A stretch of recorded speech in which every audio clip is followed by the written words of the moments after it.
Hulle was om te wagte, maar dan was daar ook die ander wagtendes. Hulle wag soos die daaglikse rye en rye pasiënte wag in die staatshospitale in hierdie land, hopende dat hulle 'n dokter te sien sal kry. Hulle sit in rye met bloeiende verbande, krikke en rolstoele, stikkende brille, leë beursies, deurgetrapte skoene, checkersakkies met 'n paar toebroodjies of verweerde pilvoorskrifte in hulle hand geklem.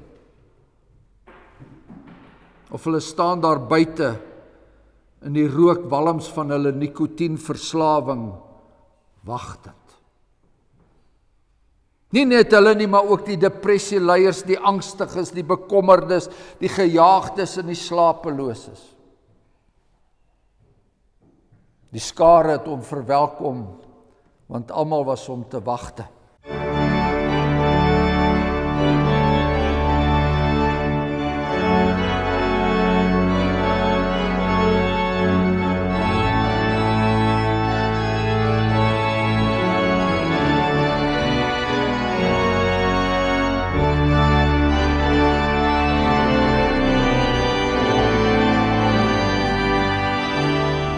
Kom ons bid saam.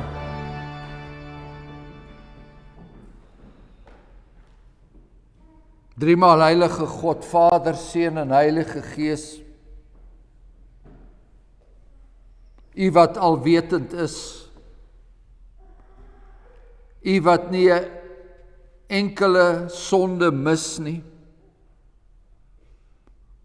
As ons voor U sou staan, wie sou een enkele oomblik nie in toorn vergaan nie? En daarom bid ons tot U dat U ons daardie sonde sal vergewe. Ons bid dit in die naam van ons Here Jesus Christus. Al die afgoderry in ons lewens, al die eie geregtigheid, al die eie willigheid met ons godsdiens, die wyse waarop ons met die heilige naam omgaan, die wyse waarop ons met U rustig omgaan. Ons bid dat U ons ongehoorsaamheid sal vergewe en al die wraakgedagtes wat ons in ons hart koester. En daar in die donker dieptes van ons hart waar ons met sondige begeertes, seksuele begeertes, U vertoren, bid ons dat U ons sal vergewe. En wanneer ons met die middele omgaan wat U vir ons gegee het en ons gebruik dit nie reg nie en ons begeer wat nie ons sin is nie, bid ons Hemelse Vader dat U ons sal rig om behoorlike rentmeesters te wees. Ons vra dat U ons sal vergewe ook daar waar ons so maklik kom en U naam bely en waar ons eintlik valse getuies word van U. En dan waar ons hart 'n fabriek van afgoderry is, daar gedurende opwelling is van allerhande sondige begeertes, bid ons dat U ons sal bewaar van die bose. Ons staan regtig naak voor U, U wat alles sien en weet. Ons bid dat hierdie woordbediening vandag vir ons tot seën sal wees. Ons is die kinders in die huis en ons het slegs aanspraak op U deur die genade wat ons in die Here Jesus Christus het. En daarom bid ons dat U ons sal lei om hierdie woord te verstaan en te begryp en ook in alle eenvoud in ons eie harte op te neem. Ons bid vir hierdie gemeente, dat hierdie gemeente ook met hierdie woordbediening en met al die genade wat sy het, dat sy vir U 'n lig op 'n berg sal wees. En dat hierdie woord sal uitgaan die wêreld deur, En dit sal ook net genade wees. Want heilig is U naam, en U het nie ons as mense nodig nie.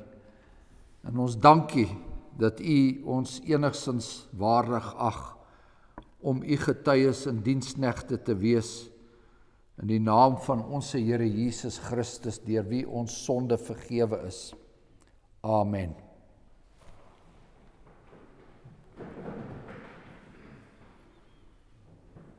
Ons gaan voort uit ons woordbediening uit die Evangelie volgens Lukas, en ons lees hier uit Lukas 8 uit, vanaf die 40ste vers.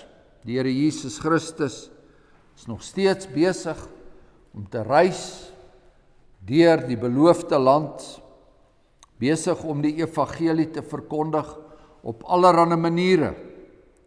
Ons lees vanaf vers 40, en toe Jesus terugkom, dit is toe hy nou teruggekom het van hulle reis oorkant daar na die land van die Gadareners, en toe Jesus terugkom het die skare hom verwelkom, want almal was hom te wagte. En daar kom 'n man wie se naam Jairus was, en hy was 'n owerste van die sinagoge. En hy val voor die voete van Jesus neer, en hy smeek hom om na sy huis te kom, want sy enigste dogter van omtrent 12 jaar het op sterwe gelê. En terwyl hy gaan, het die skare hom verdring. En 'n vrou, wat 12 jaar lank aan bloedvloeiing gely het, en wat haar hele vermoë aan geneeshere uitgegee het, en deur niemand gesond gemaak kon word nie, het van agter af gekom en die soem van sy kleed aangeraak. En haar bloedvloeiing het onmiddellik opgehou. Daarop sê Jesus, wie is dit wat my aangeraak het? En toe almal dit ontken, sê Petrus en die wat by hom was, meester, die skare druk en verdring U, en U sê, wie is dit wat my aangeraak het? Maar Jesus antwoord, iemand het my aangeraak, want ek het gemerk dat krag van my uitgegaan het. En toe die vrou sien dat sy nie verborge gebly het nie, kom sy bewende en val voor hom neer en vertel hom voor die hele volk om watter rede sy hom aangeraak het en hoe sy onmiddellik gesond geword het. En hy sê vir haar, hou goeie moed, dogter, jou geloof het jou gered, gaan in vrede. En terwyl hy nog spreek, kom daar iemand van die owerste van die sinagoge se huis en sê vir hom, u dogter is dood, moenie die meester lastig val nie. Maar toe Jesus dit hoor, antwoord hy hom en sê, moenie vrees nie, glo net, en sy sal gered word.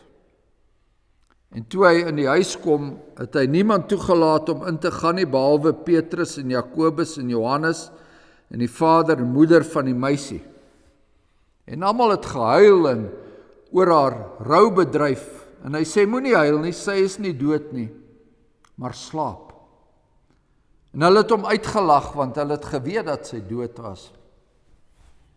En toe hy almal na buite uitgejaag het, gryp hy haar hand en roep uit en sê, dogtertjie, staan op. En haar gees het teruggekom, en sy het onmiddellik opgestaan, en hy het beveel dat hulle haar iets te ete moes gee. En haar ouers was verbaas, maar hy het hulle bevel gegee om aan niemand te sê wat gebeur het nie. Dit is die woord van die Here, en ons lees tot sover daaruit.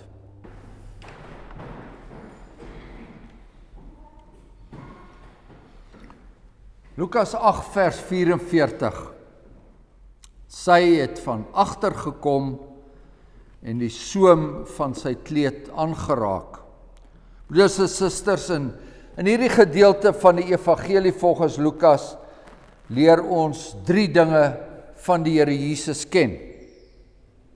In hoofstuk 8 vers 22 het ons gesien dat hy die storm stil gemaak het. Met ander woorde, hy het mag oor die ganse skepping. En dan vanaf vers 26 demonstreer hy dat ook die duiwels aan hom onderworpe is.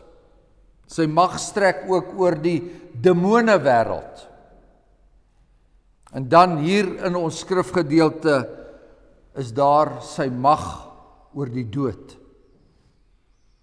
Hierdie is nie net blote teorie nie. Dis nie net iets wat droë teoloë besig hou nie. Dis die eienskappe wat ook 'n daaglikse verskil maak in ons eie lewens. In gewone mense se daaglikse lewens. Ook hier op die stofpaaie waar ons loop en hier op hierdie aarde waar ons trane stort. Hier waar die Seun van God onder ons kom tent opslaan het, soos Johannes dit in sy evangelie stel.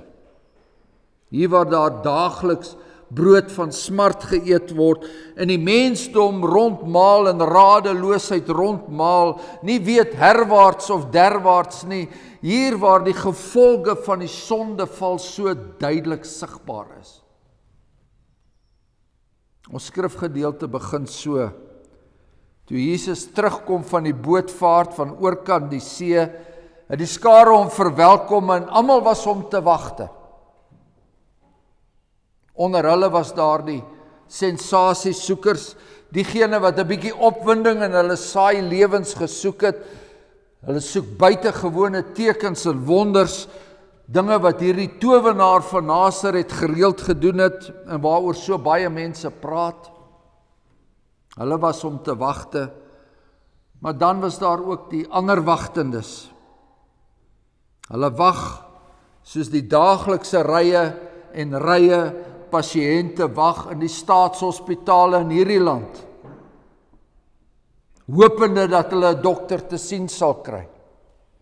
Hulle sit in rye met bloeiende verbande, krikke en rolstoele, stikkende brille, leë beursies, deurgetrapte skoene, checkersakkies met 'n paar toebroodjies of verweerde pilvoorskrifte in hulle hand geklem. Of hulle staan daar buite in die rookwalms van hulle nikotienverslawing, wagtend. Nie net hulle nie, maar ook die depressieleiers, die angstiges, die bekommerdes, die gejaagdes en die slapeloses. Die skare het hom verwelkom, want almal was om te wagte. Hulle druk en hulle verdring hom. 2 keer staan hy daar, hulle stoei en hulle steen, hulle vloek en verwens en vertrap mekaar om by hierdie Israel se geneesheer uit te kom. Hy is beskikbaar. Hy is beskikbaar soos hy altyd beskikbaar was. Hy is beskikbaar, nie meer as dit. Ons lees elders dat hy die skare innig jammer gekry het. En selfs daar druk die Afrikaanse vertaling dit nog nie sterk genoeg uit nie. 'n Ander vertaling praat van 'n diepe deernis. Sy meegevoel vir hierdie arme mense het hom tot in sy ingewande ontroer. 2 mense word in hierdie verhaal vermeld. Die een is baie invloedryk, die ander een sonder enige invloed. Die een het 'n naam, die ander een het nie eers 'n naam nie. 2 mense ter vervulling van Maria se woorde hier aan die begin van die evangelie waar sy sê, maghebbers het hy van die trone afgeruk en hy het nederiges verhoog. Jairus is die hoof van die sinagoge, een van die belangrikste, indien nie die belangrikste manne in die stad. Vir hom word daar plek gemaak. Hy kom val aan die voete van Jesus neer, want sy dogtertjie is sterwend. Sy enigste dogter se toestand is uiters kritiek. Sy is maar 12 jaar oud en al die belofte van 'n lewe wat in haar opgesluit is op die punt om deur die dood vernietig te word. Daar lê die vernaamste broeder in die stof. Help meester, help dokter, help, kan jy asseblief saam met my kom nie? Die Here tal hom nie 'n oomblik nie, hy is beskikbaar. Hy is beskikbaar soos hy altyd beskikbaar was. Hy gaan, terwyl die skare hom nog steeds verdring, word daar vir hom 'n weg gebaan.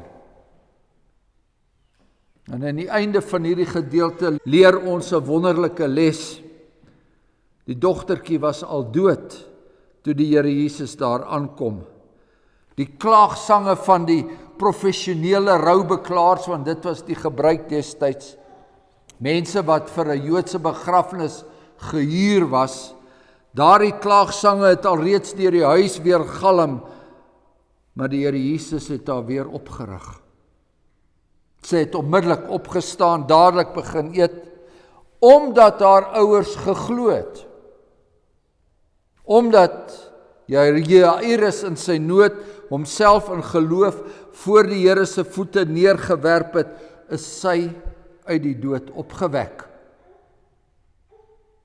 Soos alle ander gelowiges, ware gelowiges, het sy ontslaap. Sy het net 'n slaap binne gegaan. En daardie selfde slaap, daaruit sal ons almal eendag in 'n ewige lewe opstaan. Maar ons aandag is egter vandag by die ander verhaal, die verhaal binne in hierdie verhaal rondom Jairus.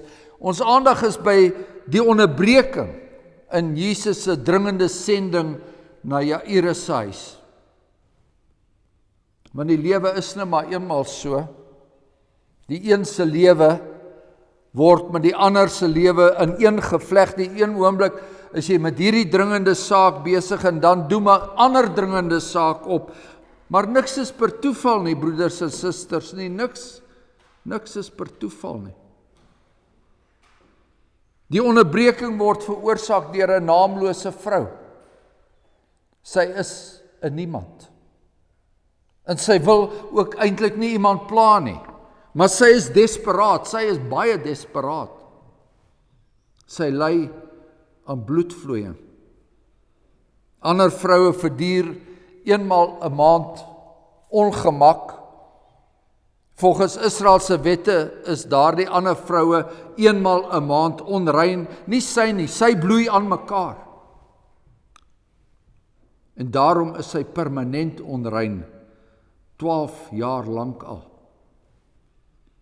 Sy is ook daar tussen die skare, haar bleek gesig waarskynlik swaar versluier, behalwe vir die onophoudelike moegheid wat haar oorweldig, word sy ook immer sosiaal verwerp, asof sy self melaats was.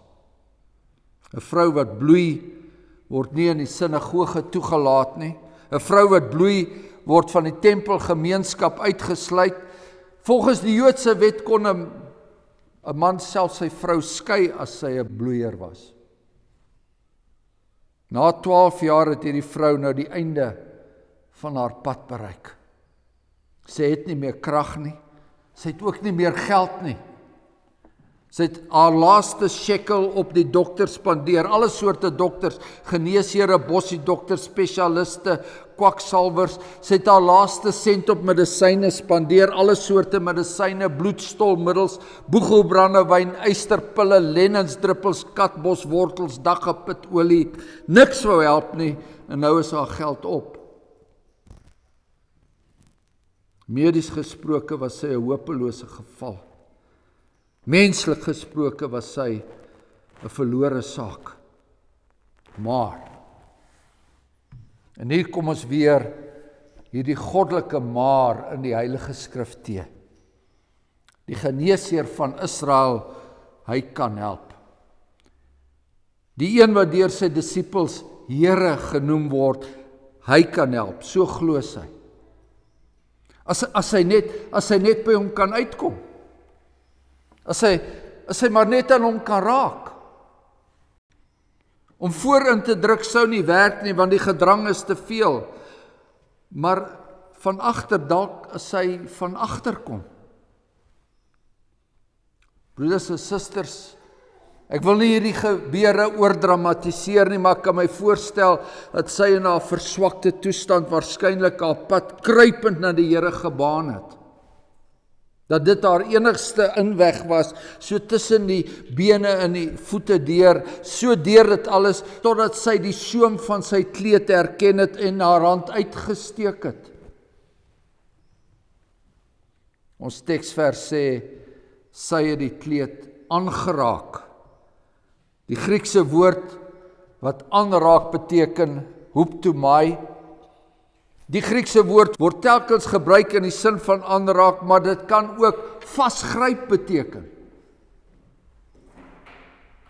Sy het daai soem vasgegryp. Soos Maria Magdalena die Here Jesus na sy opstanding vasgegryp het, na sy opstanding toe sy hom herken het en uitgeroep het, Rabboni, het sy hom vasgegryp. Die bloedvloeiende vrou het hom vasgegryp, soos die engel van die Here by die Jabokrivier deur Jakob vasgegryp is. Toe Jakob gesê het, ek sal u nie laat gaan, tensy u my seën nie. Sy gryp vas, want dit is haar laaste hoop. En die Here Jesus was onmiddellik bewus daarvan. En hier moet ons vir 'n oomblik vertoef. Die skare is baie. Hulle druk en hulle dryf en hulle verdring mekaar. Oral is hande van allerlei soorte wat na hom uitgesteek word, maar as een hom aanraak, hom gelowig aanraak, is hy bewus daarvan. Hy is God. Hy is bewus van alles en almal, altyd bewus van almal en altyd bewus wanneer een hom aanraak.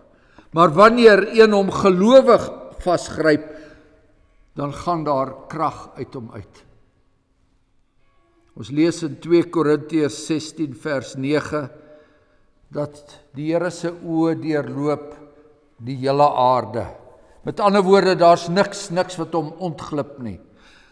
Maar dan word daar bygevoeg om diegene kragtig te ondersteun wie se hart onverdeeld op hom gerig is. Die Here is reg in al sy weg, in al sy werk. Sy goedheid ken die wêreld deur geen perk. Maar hy is besonder naby. Hy is besonder naby die siel wat tot hom sug en hy troos die hart wat skreiend tot hom vlug. En dan, soos ons ook in die profesie van Jesaja lees, die geknakte riet sal hy nie verbreek nie, en die dowwe lampet nie uitblus nie.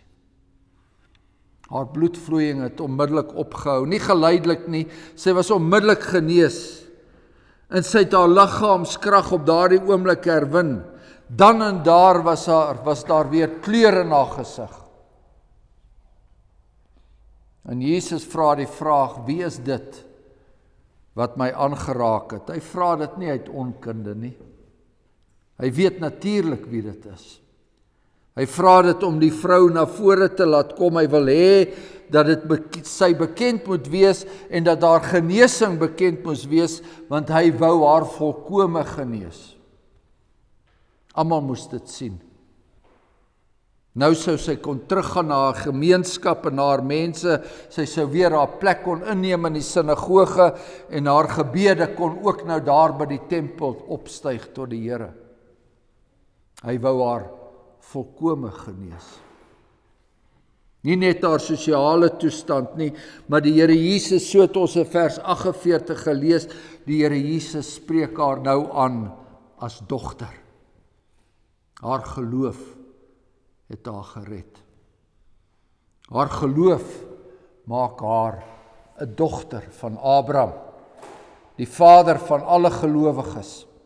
Haar geloof maak haar 'n suster van die vrou wat in hoofstuk 13, 5 hoofstukke verder, deur die Here Jesus 'n dogter van Abraham genoem word.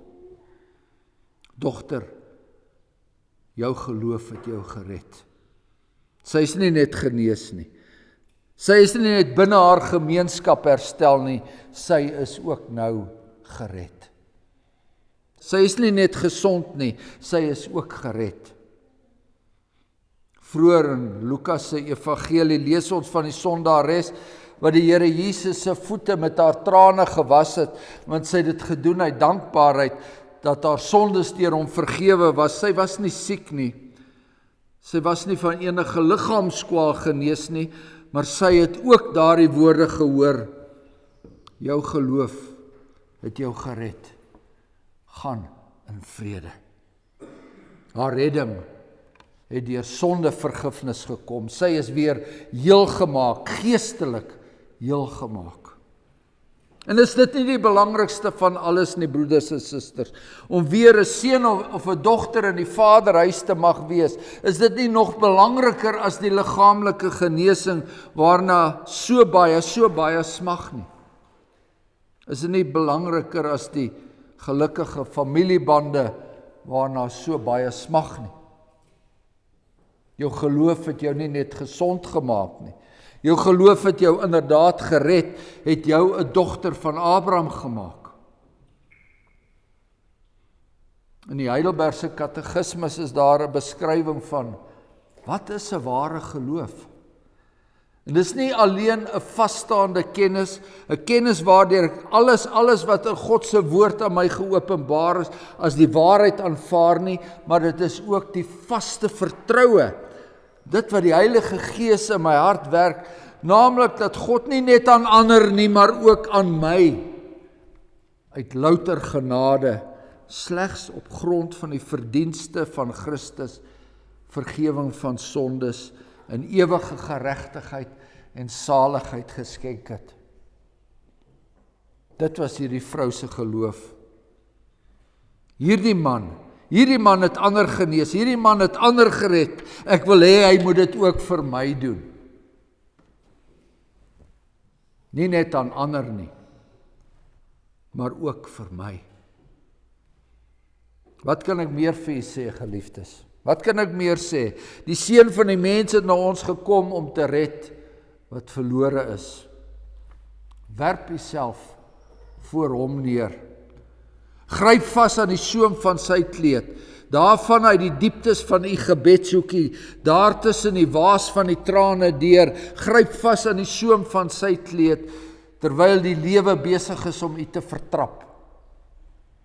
Want hy is beskikbaar. Amen. Kom, laat ons dank.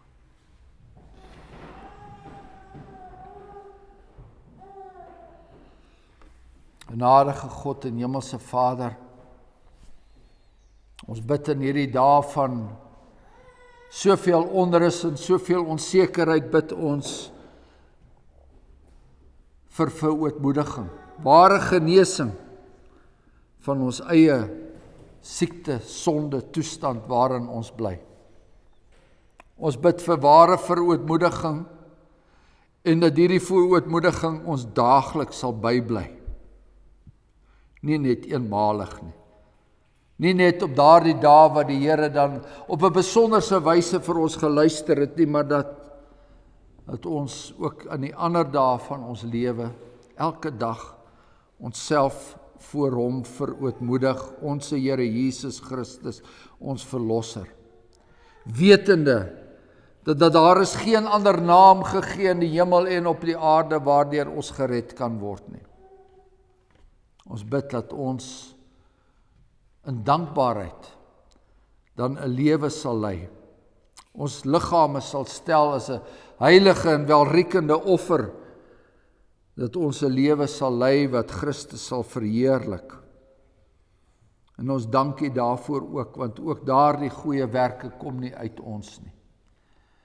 En so dra ons al U kinders aan U op. Diegene wat nog op pad is na U toe en diegene wat U alreeds vasgegryp het. Elkeen van daardie kinders dra ons aan die genade van ons Here Jesus Christus op. En ons bid in sy heilige naam vir volkome genesing. Amen.